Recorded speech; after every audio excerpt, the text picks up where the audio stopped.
The elevator in my building broke on a Tuesday, which should not have changed anything important about my life. I live on the 4th floor of a walk-up in the Plateau, Montreal, and when the building super-taped a handwritten note to the elevator door that morning, I took the stairs without thinking much about it. I was already running 7 minutes late because I had forgotten to set my second alarm. My usual routine involves grabbing a coffee from the cart on Saint Denis, the older guy who never asks your name and hands you a medium dark roast before you finish asking for it. But the cart was gone. His spot was empty, except for a plastic recycling bin someone had dragged in front of it. No note. No sign. Nothing. I stood there for a second feeling mildly betrayed by trivial, then kept walking. I ended up at a place called Perch, 3 blocks north. Tucked between a dry cleaner and a bookshop that looked like it had been open since 1987. I had walked past Perch probably 40 times without going in. It had the kind of frosted glass, front and hand-lettered menu board that made it look like it was trying too hard. But inside it was nothing like that. Small tables, exposed brick, a long wooden counter worn down from actual use. It smelled like coffee and cardamom, and something baking that I could not identify. Maybe 6 people inside, all of them minding their own business. I got in line behind a man in a cycling jacket, reading something on his phone. There were 2 people ahead of him. I looked at the menu board and tried to decide if I wanted anything other than black coffee, which I always ordered and always meant to branch out from. That was when I felt the particular awareness that someone nearby is looking at you. Not a glance, but a look. The kind with some intention behind it. She was standing 2 people ahead, near the front of the line. Short dark hair, maybe shoulder length. She was wearing a caramel-colored wool coat and had a canvas tote over one arm, the kind that said something in French I could not read from that angle. She was not looking at her phone. She was looking at me. Not in a flustered way or an accidental way, just steadily, like she had already made a decision about something, and I was part of it. Most people look away when you catch them. Even if they look back a second later, there is a moment of pretending. She did not pretend. She held my eye for another beat, then turned back toward the counter, and I was left standing there, with absolutely no idea what to do. With what had just happened, she ordered. I heard it from where I stood. Oat flat white, no sweetener. Her voice was clear and unhurried. She did not do that apologetic thing some people do at coffee counters, rushing through the order to be polite. She just said what she wanted and that was it. When I reached the counter I ordered my usual, and then something happened that I did not plan. The word just came out of my mouth before my brain had done anything useful with it. And whatever she had, I said, nodding toward the end of the counter where she was waiting. I'll get hers too. The person at the register looked in that direction and back at me. The oat flat white? Yeah. I paid before I could second guess it. I did not know her. I did not do things like this. My friend Ray, who I have known since we were 12, would have found this genuinely hilarious because I was the one who spent 15 minutes in a grocery store. Once, deciding whether to say something to the woman in line behind me, who had fewer items, and I never did. But I had just bought coffee for a stranger because she looked at me like she already knew something. She was at the pickup end of the counter when I got there. She was at the pickup? She looked at the 2 cups that came out together and then looked at me. Is one of those mine? Yeah, the oat flat white. She did not take it immediately. I did not ask you to do that. No, I said, so why did you? That was a reasonable question that I did not have a reasonable answer to. You were looking at me like you already knew who I was, I said. I wanted to find out if you did. She looked at me for a long second. Her eyes were dark brown, steady. That is a strange reason to buy someone a coffee. I know. You still said it. I did. Something moved across her face. Not quite a smile, more like the possibility of one that she had not decided on yet. She picked up her cup, "Thank you for the coffee," she said, and walked to a small table near the window, opened her bag, pulled out a book and a set of folded papers, and got to work like I had never existed. I stood there a moment longer than I should have, then grabbed my cup and left. I made it almost a full block before I realized I had come out without my umbrella, which I had leaned against the counter while I was paying. October in Montreal was not the time to forget an umbrella. I turned around and pushed back into perch. The umbrella was still there, and so was she. She was at her table with her papers spread out and her coffee beside her elbow, and she was looking at me again. Not surprised. Just watching like she had expected this too somehow, like the second time was already accounted for. I picked up my umbrella. She raised her cup slightly, in something that might have been acknowledgement, then went back to her papers. That should have been the end of it. Except the next morning, the cart was back on Saint Denis. I walked past it. I told myself Perch had better coffee. It did not, really, it was good. But not 40 extra minutes a week better. I knew that and went anyway. She was not there. I went again Thursday. Still not there. Friday I felt faintly ridiculous. Buying a coffee at a place I had developed a habit of attending, for a woman I did not know the name of, who had maybe just been looking in my general direction, because there was something on the wall behind me. But I went back Saturday. It was gray and cold, the kind of November preview October morning that Montreal specializes in. Rain that could not quite commit to being rain. She was there. Same window table. Book closed this time. Papers gone. Just her and her oat flat white. And the kind of stillness that some people carry around with them like a second coat. She looked up the moment I walked in. I did not know if she had seen me through the glass before I entered, or if she had some other system, but she saw me before I had even gotten to the end of the entrance mat. I ordered. I took longer than necessary, partly because I was buying time, and partly because I was considering whether walking over to her table would make me seem confident or deeply unwell. I could not decide. I walked over anyway. She watched me cross the room and did not change her expression. "This is going to sound like something people say in movies," I told her. Her head tilted slightly. "Is it a good one?" "Probably not." "Then sit down," she said, and moved her book to make room. "Let's find out." I sat across from her and immediately had no idea what to do with my hands. She let the silence sit for a moment, which I suspected was something she did intentionally, and had probably been doing her whole life. "You came back," she said. "I like the coffee." "No, you don't." I laughed, which surprised me. "It is genuinely fine coffee." "You came Tuesday and Thursday," she said. I put my cup down. "How do you know that?" She picked up her flat white and held it with both hands. "I'll tell you later." That was not an answer. I understood somehow that this was how she operated, and that later was on her schedule, not mine. Her name was Margot Delacroix. "Not Margot," she said. "Margot." The X is silent, and the distinction apparently mattered. It suited her in a way that names usually do not suit people, like it had been chosen specifically rather than assigned. She said it plainly when I asked, the same way she said everything, like she had already assessed whether the information was worth giving, and decided it was, barely. I told her my name. She repeated it. She asked. "Urban planning. City of Montreal." She considered this. "What does that actually mean day to day?"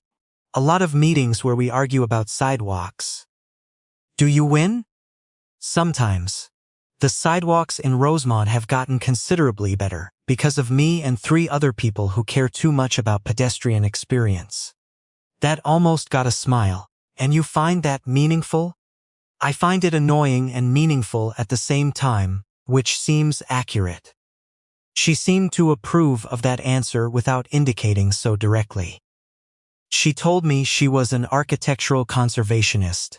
She assessed heritage buildings, wrote the arguments for why they should be preserved, fought with developers who wanted to knock them down. She had been doing it for 8 years, freelance the last 3. and she had built enough of a reputation that she could be selective about who she worked with. "Do you win?" I asked, returning her question. "More than I used to," she said. "Less than I should." We stayed at that table until my coffee was gone, and the rain outside had started meaning it. She packed up to leave first, pulling on her coat with the particular economy of someone who does not waste motion. I walked out at the same time, not because I had planned to, just because we had reached the door together. Outside, she opened an umbrella and glanced over. "Same time next week?" she said. It did not sound like a question. "Yeah," I said. She nodded once, then walked south. I stood on the sidewalk for probably too long before I remembered I had somewhere to be. The Saturdays built into something neither of us named. She was almost always there first, which I stopped being surprised by. She would have her flat white and her reading, and she would close the book when I sat down. Not immediately and not with ceremony, just at some point in the first few minutes, she would put it face down. And that was that. I noticed. She noticed me noticing. "It is not meaningful," she said one morning, nodding at the book. I did not say anything. "Your face said something." I tried to think of what my face had said. "I was going to guess you were being polite." "I am not especially polite," she said. "Then, what was it?" She looked at me steadily. "The book will be there tomorrow." She remembered things I mentioned in passing. A zoning meeting I was dreading. A heritage site dispute in Verdun. That was making her tired. In a specific way she could not fully explain. The fact that I had grown up in Kingston, and still sometimes felt slightly like a visitor in Montreal. Even after 6 years. She mentioned that last thing back to me 3 weeks later, unprompted, when we were talking about something else entirely, and I had the strange sensation of being seen by someone who was not trying to let you know they were looking. I found out things too. She did not own a car, and had strong opinions about this, that were not preachy, but were very firm. She kept a running list in a small notebook of buildings in the city that she thought were quietly important, and that nobody was paying enough attention to. She had 2 sisters, both in Quebec City, and she called them on Sunday evenings, in a way that seemed like a practice rather than a chore. She did not drink alcohol. Not for any dramatic reason. She just did not like it. And she said this without the defensive edge some people have around that fact.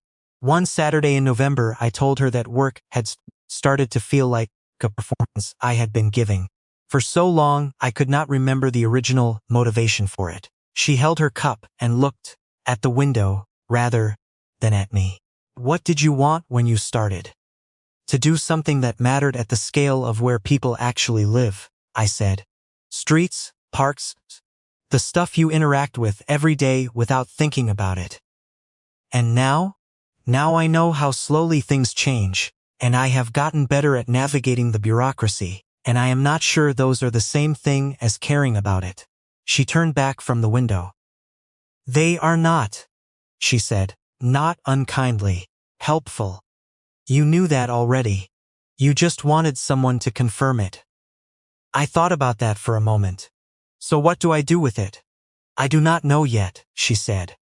"But I would rather you figure that out than watch you talk yourself into being fine when you are not." That landed somewhere real.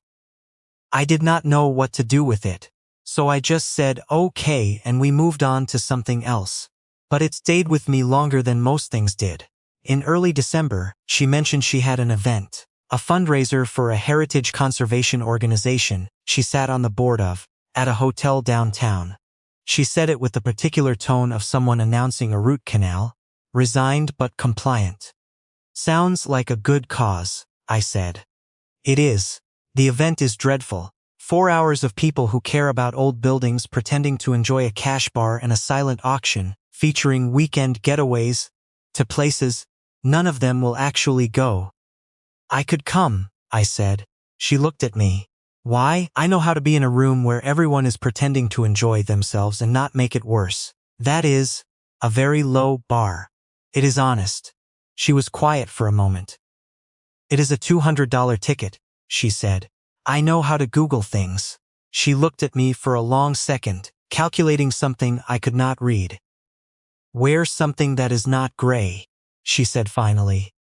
Most of my things are gray, then find the one that is not. I bought the ticket online that afternoon. I owned a dark navy blazer that I had worn approximately once, and I found it in the back of my closet and hoped it qualified. The hotel was on Sherbrooke, one of those places that had managed to stay elegant without becoming a museum of itself. Margot was outside when I arrived, standing near the entrance in a long dark green dress that was simple enough to look expensive, her hair pinned up in a way I had not seen before. She looked at me, approaching, and her expression stayed level, which I had learned to interpret as approval.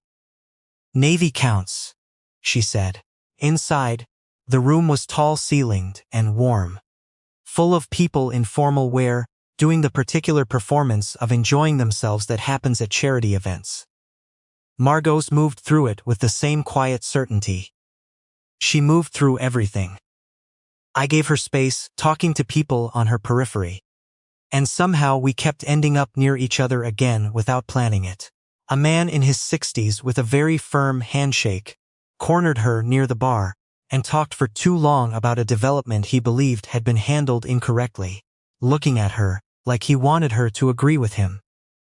I came over with a question about something on the other side of the room, and he turned toward me. Margot stepped back. She caught my eye afterward and said nothing, but the look said enough. 20 minutes later, I was stuck in a conversation about a condominium project in Griffintown that I had strong feelings about in my professional capacity, but was too polite to voice. Margot appeared at my shoulder. "Your colleague is looking for you," she said to me, nodding toward no one in particular. I excused myself immediately. "Thank you," I said when we were clear. "Even," she said. Later we ended up standing in a corner near a window that looked out over Sherbrooke, the room busy around us, neither of us talking for a moment. "You are better at this than you implied," she said. "You implied I would be bad at it." "I implied nothing. I let you make your own argument." And she looked at me in that direct, unhurried way of hers. The argument held up. I said her name then. Just Margot. She looked at me and I realized I had not planned anything to follow it with. There was nothing clever waiting, just the fact of her face in the light from the window, and the particular quiet that seemed to follow her even in loud rooms. "We should go," she said. We took a cab. Sherbrooke, to her building in the Mile End. The city slid past in yellow streetlight and neither of us much, which felt nothing like awkward. At one point the cab turned, and her shoulder pressed briefly against mine. Neither of us moved away. Outside her building on St. Viateur, the air was cold and still. She stood on the step with her keys. "Do you want to come up?" she asked. There was no performance in it, just the question. "Yes," I said. She unlocked the door and I followed her in, and what I remember most clearly is that it did not feel sudden. It felt like all those Saturday mornings had been moving toward the same point all along, and this was simply where we had arrived. I expected the next morning to be strange. That is usually how it works. You wake up somewhere unfamiliar and spend the first 10 minutes being careful with each other, overly considerate, reading too much into small things. Margot was already in the kitchen when I came out of the bedroom. She was wearing a thick sweater and had her hair down and was standing at the stove with a focused expression that suggested she was taking the eggs serious. Her apartment was exactly what I might have imagined if I had been imagining it, which I had not let myself do, but I might have. Lots of books, organized in a system I could not immediately decode. A drawing table near the second window. A corkboard with building photographs and notes. Everything had a place. "Coffee is done," she said, without turning around. I poured myself a cup. She had the milk and a small jar of sugar on the counter, but she did not tell me how to drink my coffee because she already knew I took it black, We ate breakfast at her small kitchen table and talked about the man from the fundraiser and a building in NDG she was currently fighting for, and whether the eggs needed more salt. And it felt so ordinary that it startled me once when I caught myself noticing it. When I got up to leave, she walked me to the door. I was reaching for something to say that would not sound either too attached or too indifferent when she said, "Next Saturday." I looked at her. "Perch, unless you have somewhere better." "I don't." "Same time then." So I believed her. The following Saturday, I arrived at 9:05. Her table was empty. I ordered and sat down and checked my phone and watched the door. People came in, ordered, took their things, left. She was not one of them. I went back Sunday, which was not something we had discussed. She was not there either. Monday I told myself this was fine, and I was not the kind of person who catastrophized. Tuesday I sat through 2 meetings, and could not have told you what was decided in either of them. Wednesday I went back to Saint Denis, and bought coffee from the cart and thought about how easy it had been to walk past it for 6 weeks, and how strange it felt to be standing there again. She did not reach out. No message, no call, nothing. I started re-examining things the way you do when you have nothing better to examine. The cab ride. Her kitchen. The ordinary breakfast. Next Saturday. I turned those 2 words over until they felt worn down. I could not figure out if I had missed something, or if something had simply changed for her, and she did not know how to say it, or if she had known and said it anyway in the form of disappearing. With Margot, all of those seemed plausible. On Thursday my phone lit up with a message. Just an address and a time. Vin Papillon, Friday, 7:00. I stared at it for a while. Then I typed back. Okay. Vin Papillon was a natural wine bar on St. Henry that I knew by reputation. Small and warm, the kind of place where the menu changed depending on what was available. She was already there when I arrived, at a corner table with a glass of water in front of her. She was wearing a dark blue blouse, and her hair was down. She looked composed but not comfortable, which was a distinction I had learned to notice. "Hi," she said. "Hi." I sat down. For the first time since I had met her, the space between us felt like something that needed to be crossed rather than something we both simply occupied. She looked at her water, then at me. I handled this badly. I had been ready for a lot of possible openings. Not that one. "You disappeared," I said, after saying next Saturday. "I know." Without saying anything, I know. Her hands were flat on the table. "I am sorry. That is not how I wanted to handle it." The server came and we ordered. When they left, Margot looked at me directly. "I am very deliberate about my life," she said. "The way I work, the way I manage my time, who I let close to me and at what pace. Everything moves at a speed I can track. And I wasn't moving at that speed," I said. "You were moving at the right speed. That was the problem." She said it like she was reading something she had already written out and checked twice. I woke up Sunday morning and realized I had not looked at a project file since Thursday. I had missed a call I would normally have returned within the hour. I kept thinking about what you said about work. What it sounds like when you describe it. I kept noticing what that sounded like in comparison to how I talk about my own work.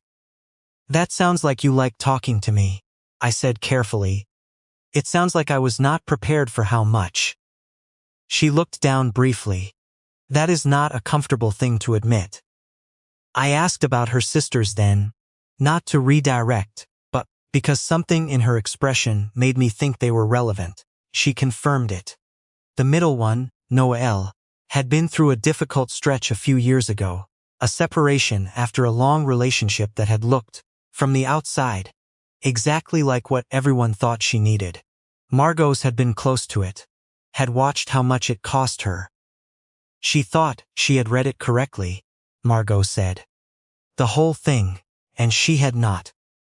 And you do not want to be in a position where you have read something incorrectly. She's met my eye. I have been careful my whole adult life not to be. We ordered food neither of us were fully focused on.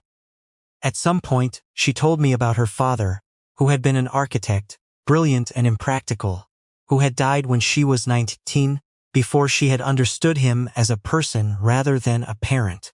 She had gone into conservation partly because of his buildings, the way she described it, the ones he had cared about, some of which were still standing and some of which were not. You are preserving him, I said.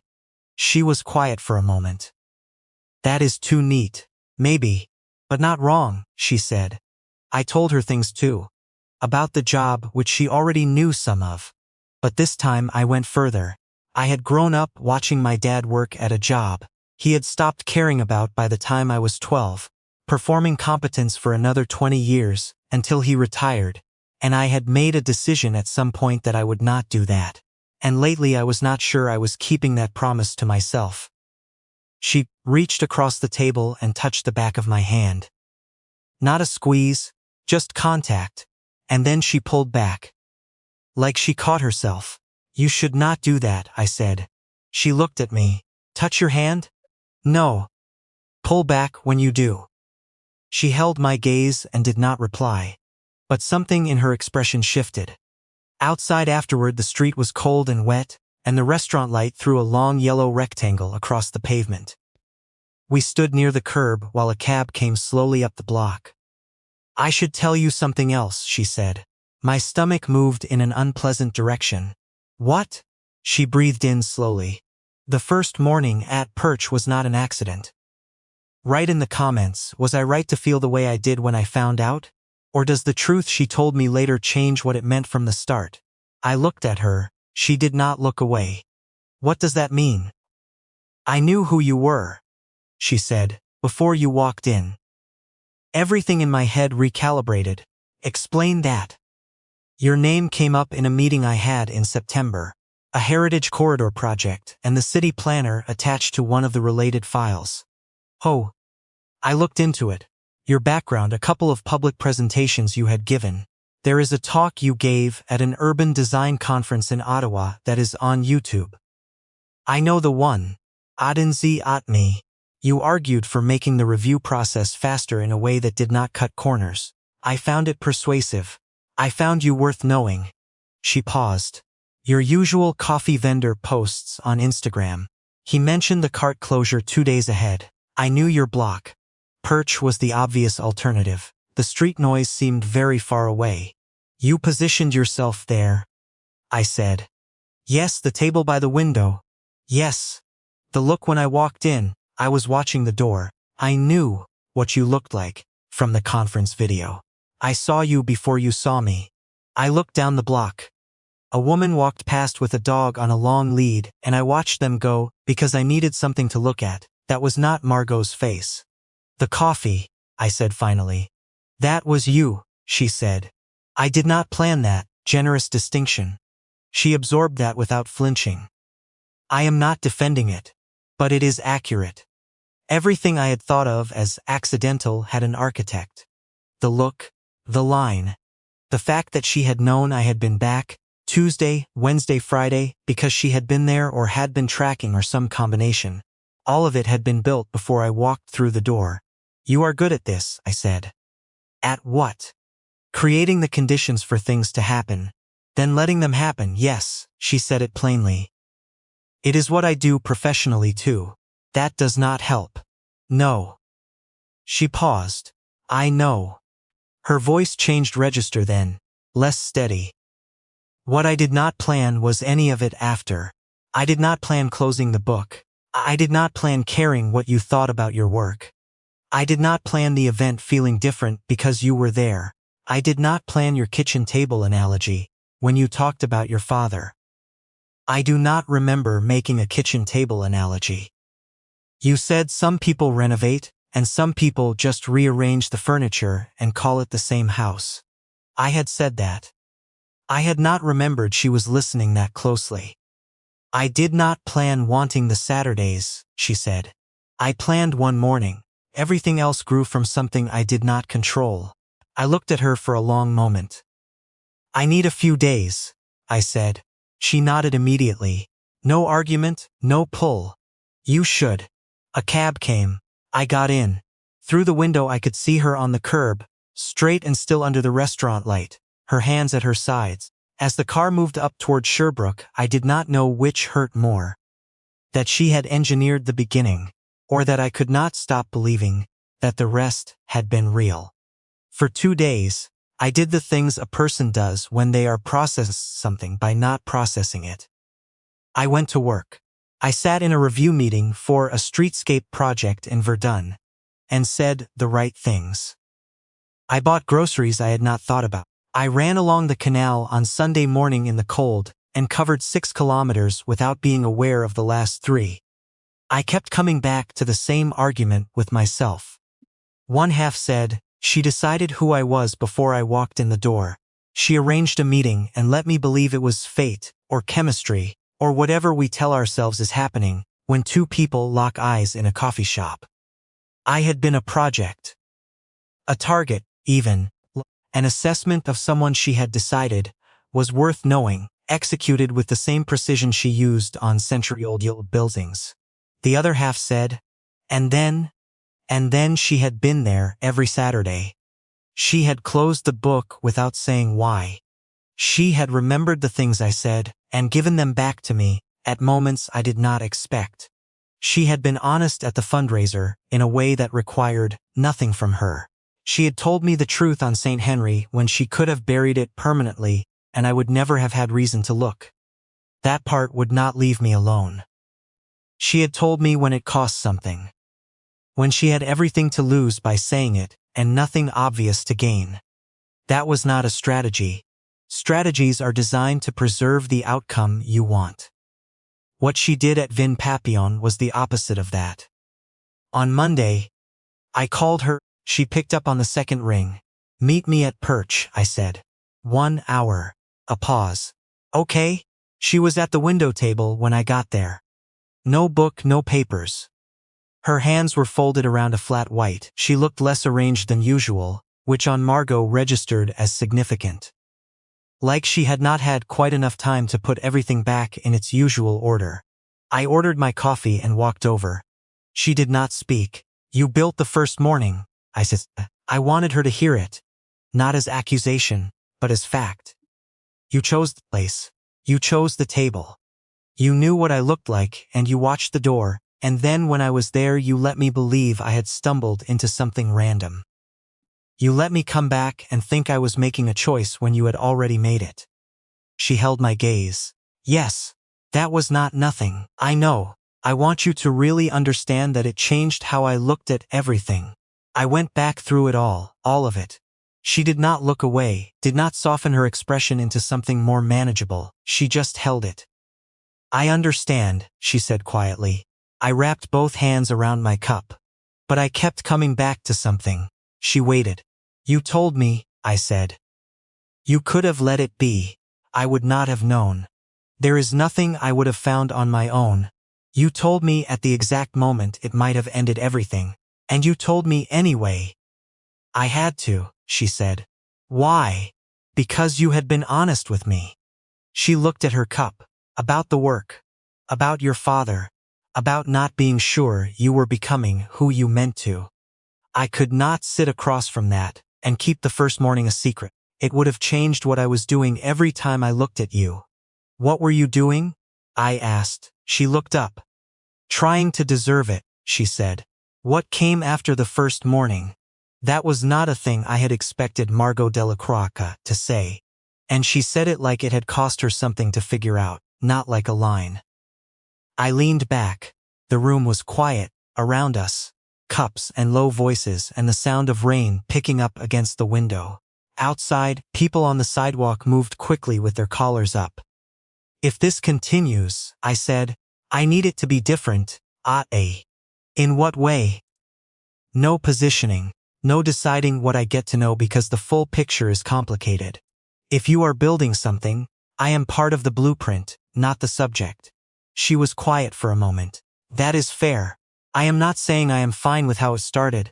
I would not believe you if you said that. Almost a smile. Almost. I have something, she said. She reached into the inside pocket of her coat and pulled out a folded piece of paper, small, the kind you tear from a notebook. She put it on the table and slid it toward me. I unfolded it. 5 words in her handwriting, dark and deliberate. This time, I am here. I looked at it for a long moment. Then I folded it once and put it in my jacket pocket. All right, I said. She looked at me steadily, and for the first time since I had walked through the door of Perch on a Tuesday in October, because a cart was missing from its corner, Margot smiled. Not the almost smile, not the possibility of one. The real thing. Brief, and a little surprised by itself, like she had not planned it. Which, for once, I believed. We sat at the window table in the thin gray light, both of our coffees cooling, and did not say anything for a while. Outside, the city moved the way it always did, without any awareness of us. Same table we had started at. Same window. Different understanding of what had brought us there. This time we both knew.